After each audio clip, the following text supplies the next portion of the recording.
Hi everyone, my name is Rajesh Bhayana, and I'm going to be providing you with an overview of our study recently published in AJR that aimed to compare PI-RADS version 2 and 2.1 with respect to Interobserver agreement and diagnostic performance in both PZ and TZ lesions. My co-authors are listed here from Massachusetts General Hospital, and I want to thank them as well as AJR for giving us this opportunity. So the intention of this video is not to go through our entire study in detail. The paper is available on the AJR website, and I've included the link in the description below. But instead, I want to discuss some of the key findings from our study, so hopefully you walk away from this overview with some practical points that you can apply to your practice. So, as you know, PI-RADS is designed to standardize prostate MRI, including how images should be acquired, interpreted, and reported. And in our study, we are mainly focusing on the interpretation piece.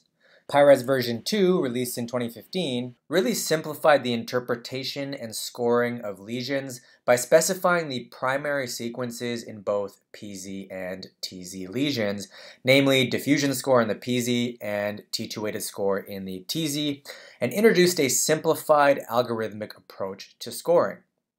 In 2019, PI-RADS version 2.1 was released that kept this same basic framework and made further modifications. And these modifications were principally designed to improve the interobserver agreement, or agreement in interpretation between radiologists, and hopefully also improve diagnostic accuracy. And we'll go through all of these changes shortly, but since interobserver agreement and diagnostic accuracy had previously pretty consistently been lower in the TZ compared to the PZ, most of the changes were to descriptors in the TZ, and the changes in the TZ have therefore received a lot of attention in the literature recently.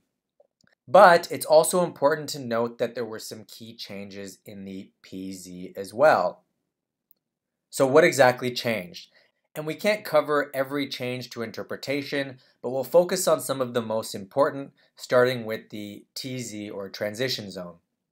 As a reminder, the T2 weighted images are the primary sequence for scoring in the TZ, and the score is from 1 to 5. And on the left here we have the scoring system in version 2. A score of 1 corresponded to a completely normal gland, which is very rare, and a score of 2 in version 2 was assigned when there were typical BPH changes, namely assigned to nodules that were either circumscribed T2 hypointense lesions in the TZ, or a heterogeneous nodule that was completely encapsulated. In version 2, lesions scored as a 2 could not be upgraded from there. On the right here we have the version 2.1 system. Since a normal gland without BPH changes is pretty rare, and typical BPH changes can confidently be called benign, it was proposed that typical BPH nodules that were completely encapsulated could be assigned a score of 1. Then, version 2.1 introduced a new set of terms that were scored as 2, and this included atypical nodules, i.e. ones that were mostly but not completely encapsulated, as illustrated here at the top, circumscribed unencapsulated nodules, as illustrated here, as well as homogeneous mildly hypointense T2 signal between two BPH nodules. So this change is important. These are lesions that might have received a higher score in version 2 and potentially resulted in biopsy that were now being downgraded to a score of 2. In addition, and very importantly, here at the bottom, those lesions scored as a 2 based on the T2 weighted score could also be upgraded to a score of 3 if they demonstrated marked diffusion restriction, so markedly hyperintense on high B-value DWI and markedly hypointense on ADC. The idea being that atypical nodules can occasionally contain cancer, and DWI may increase the sensitivity in the TZ. In the PZ, the primary sequence for scoring is the DWI score, and the biggest changes were as follows. So first of all, in version 2, a score of 2 was described specifically as indistinct hypointense signal on ADC, as illustrated here. In version 2.1, a DWI score of 2 was described specifically as either linear or wedge-shaped restriction in the PZ, and this is designed to capture benign changes such as prostatitis. So what did we do in our study?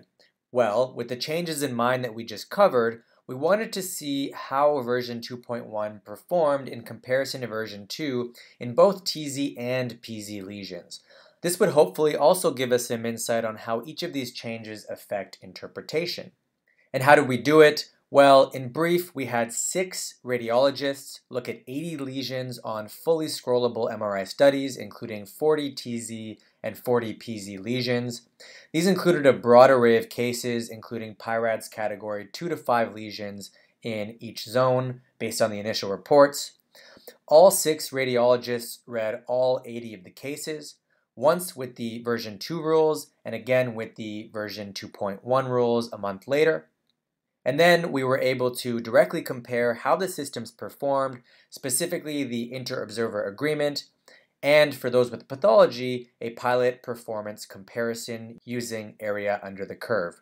Since our readers looked at all of the lesions with both of the systems, we also had the unique opportunity to look at clinically significant discrepancies between the systems, i.e., cases where a radiologist called something negative in one version, defined as a category or score of 1 or 2, and then called the same exact lesion positive in the other version, defined as a category of 3 to 5. So let's only go over the key results of our study and show you some real case examples with a lot of pictures so you can walk away from this video with something useful. First, overall, Interobserver agreement was quite good in both systems. It was substantial in both version 2 and version 2.1.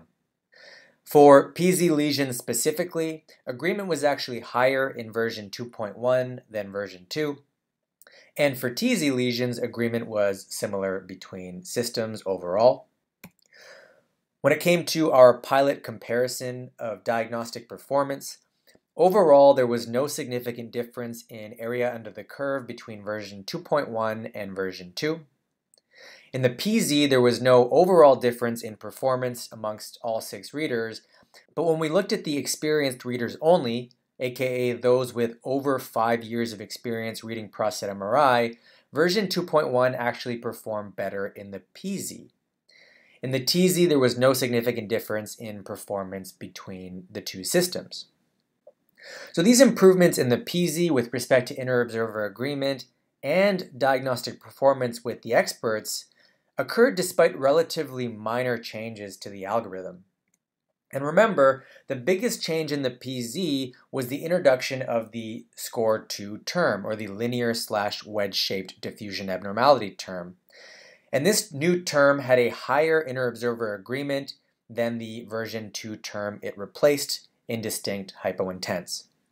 On top of that, when we looked at the discrepancies between PI-RADS version 2 and 2.1, again, cases where a lesion was called negative in one version, or a category of 1 to 2, and positive in the other version, we found that our readers used the new term linear/wedge-shaped in 19 of these discrepancies. And this resulted in 14 more true negative interpretations in version 2.1. These were 14 lesions that were called positive, or a score of 3 to 5 in version 2, and then were downgraded to a score of 2 based on the linear/wedge-shaped term, and these were all patients that did not have clinically significant prostate cancer. And this is an example of this. So we have the high B-value diffusion weighted image here, ADC, T2 weighted image, and dynamic post-contrast image here. And 4 of our readers called this mild to moderately restricting in version 2 and upgraded it to a score of 4 based on its positive DCE, aka these readers called this lesion positive based on version 2. All 4 of these readers called this linear or wedge-shaped diffusion abnormality based on the DWI and ADC maps, resulting in a version 2.1 score of 2, aka negative. This was biopsied and came back as benign prostatic tissue. This is another case, and although the term linear/wedge-shaped mainly introduced more true negative interpretations in version 2.1, like the previous case we showed, there were 5 cases where the term linear/wedge-shaped resulted in false negative interpretations with version 2.1. So in this case here, again, we have DWI, ADC, T2 weighted images, as well as the dynamic post-contrast image here. And in PI-RADS version 2, all 6 of our readers interpreted this as a category 4 lesion based on marked diffusion restriction. In version 2.1, one of our readers interpreted the diffusion signal as linear/wedge-shaped, giving it a score of 2. This was biopsied and came back as Gleason 7 prostate adenocarcinoma. And when we looked at the 5 false negative interpretations in version 2.1 based on this descriptor, cancers that were missed as a result of use of this term, 4 of them involved crescenteric, markedly restricting lesions that were interpreted as linear/wedge-shaped. It's important to note that other studies in the literature have shown that clinically significant prostate cancer can often be wedge-shaped, but when they are often mostly focal, discrete, and have lower ADC values than benign wedge-shaped PZ lesions like prostatitis. Further, small subcapsular crescenteric lesions are often misinterpreted or missed, and this one, as you can see based on the T2 images, is a subcapsular lesion. So, future PI-RADS versions may specify that focal, markedly restricting lesions and those that are exclusively subcapsular are exceptions to the new DWI score 2 descriptor, and that only radially oriented linear/wedge-shaped abnormalities be confidently assigned a score of 2. Moving along, the new TZ T2 weighted score 2 descriptors introduced in version 2.1 demonstrated only fair agreement. This resulted in much lower interobserver agreement in version 2.1 compared to version 2 for PI-RADS category 2 lesions only in the TZ. As mentioned earlier, the overall interobserver agreement in the TZ was similar between the two systems, and there was no difference in diagnostic performance. But when we looked at the individual discrepancies between the systems, use of these new terms resulted in 2 more true negatives, so cases downgraded to a score of 2 in version 2.1 that ended up not being cancer, but also 4 more false negatives, so cases that were downgraded to a score of 2 in version 2.1 that actually ended up being clinically significant cancer. And so let's go through some examples of these discrepancies. So in this patient, there is a T2 hypointense TZ lesion here that one of our readers called positive in version 2, and then when interpreting with version 2.1, called it a mostly encapsulated nodule, giving an assessment category of 2 or negative. This was benign at biopsy, so this case illustrates the intention of the new version 2.1 terms, namely to not overcall BPH changes. However, these new T2 weighted terms need to be applied with caution. This is an example of a case that was called positive by all of our readers in version 2. We're looking here at this homogeneous T2 hypointense lesion in the anterior TZ on the right. In version 2.1, however, 2 of our readers assigned this as an assessment category of 2, one calling it homogeneous mildly hypointense signal between 2 nodules, and the other a homogeneous circumscribed nodule without encapsulation. This lesion unsurprisingly came back as clinically significant prostate cancer, but again, since 2 of our readers misinterpreted this lesion using one of those descriptors, it's important to remember that these terms should be applied with caution.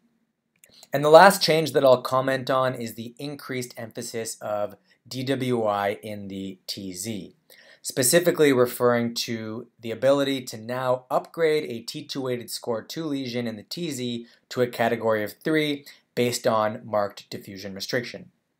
In our cohort, 4 patients were upgraded based on this new rule, 2 of which ended up coming back as clinically significant prostate cancer, so 2 cancers that were not detected with version 2 that were detected in version 2.1. Other papers looking at this have demonstrated similar results, ultimately supporting the use of diffusion signal in the TZ to improve sensitivity. This is an example of a case that all of our readers called negative in PI-RADS version 2. In PI-RADS version 2.1, one of our readers described this lesion as mostly encapsulated, a T2 weighted score of 2, and then upgraded the lesion based on the marked diffusion restriction to a score of 3. This was biopsied and came back as Gleason 7 prostate adenocarcinoma. In conclusion, overall there was substantial agreement in both systems and the two systems performed similarly. As described, there were some improvements to PZ interpretation, which is a notable finding given the emphasis in the literature on the changes to TZ interpretation in version 2.1.